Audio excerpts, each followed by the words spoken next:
Now that you've taken good track notes, we're going to turn your track notes into a paragraph. For our example, we used the book Monster by Walter Dean Myers. Notice we put that at the top of the page so we know what book we were writing about.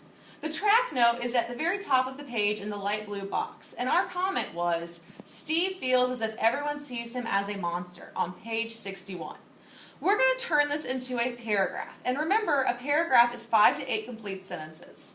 The first sentence, or possibly the first 2 sentences, will be a brief overview of what is happening in the book at this point.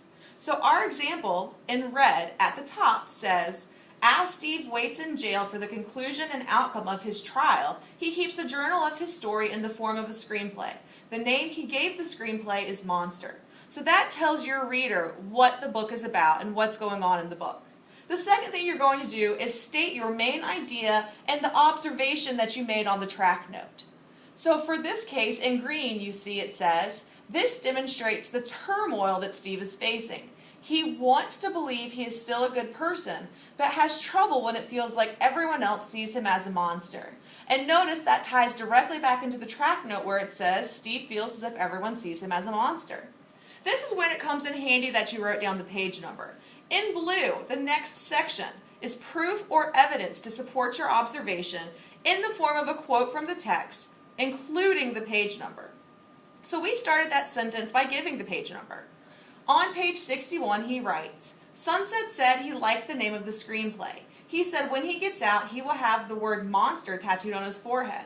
I feel like I already have it tattooed on mine. So this shows the direct quote from the text where we got the initial track note thought. The last thing you want to do is a summary or a concluding statement. Steve believes that when everyone looks at him, all they see is a monster. So from our initial track note, where all we said was Steve feels as if everyone sees him as a monster, we managed to get a very solid paragraph that not only tells what's going on in the book, explains our initial thought, it also provides proof and evidence to support that thought, and gives a good summary and concluding statement. Make sure when you're elaborating on your track notes that you are writing in complete paragraphs. Level 1 and Level 2 track notes might not lend to writing a paragraph very easily, so make sure you're always aiming for Level 3 track notes.